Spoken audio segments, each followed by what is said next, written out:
Hello students, teachers, parents, history nerds. Hello everybody, and welcome to Nutshelled Held History, where we lay out the facts, the good, the bad, and the ugly.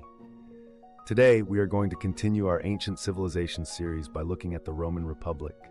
Don't forget that there's a link for a fill-in-the-blank worksheet in the description. I just ask that you like and subscribe.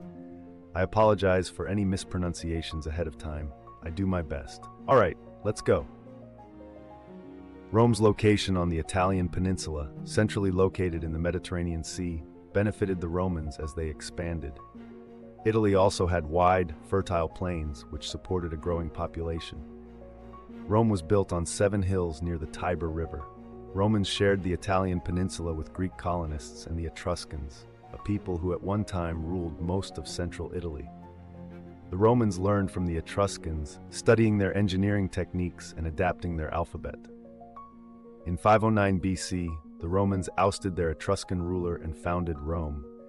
They established a new form of government called a republic. This form of government would prevent any individual from obtaining too much power. The main governing body was the Senate. Originally, all 300 members were patricians, or members of the land-holding upper class. Each year, the senators nominated 2 consuls from the patrician class to supervise the government and command the armies. Also, in the event of war, the Senate might choose a temporary dictator or ruler with complete control over the government. Initially, plebeians, or common people, had little influence in the republic. However, the plebeians fought for the right to elect their own officials, called tribunes. The tribunes could veto or block laws that they felt harmed the plebeians. Although the Senate still dominated the government, the plebeians had gained access to power and their rights were protected. The family was the basic unit of Roman society. Although women could own property and later run businesses, men had absolute power over the family. Romans believed in education for all children. Religion, too, was a significant part of Roman society.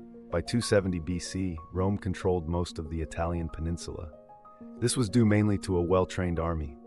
The basic military unit was the legion. Each legion included about 5,000 citizen soldiers. As Rome conquered new territories, they treated their defeated enemies well.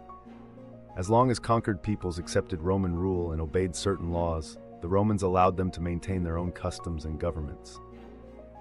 Okay, and now the recap.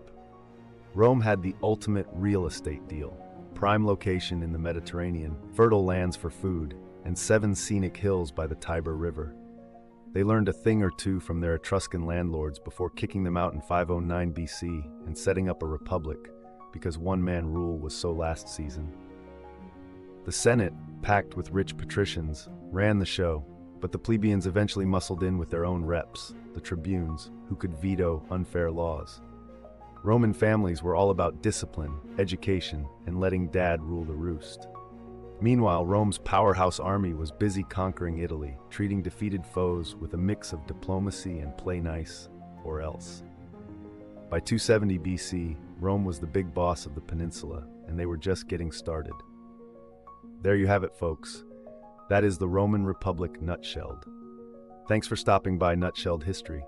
The Senate orders you to smash those like and subscribe buttons for me so that I can grow big like Rome. See y'all next time on Nutshelled History.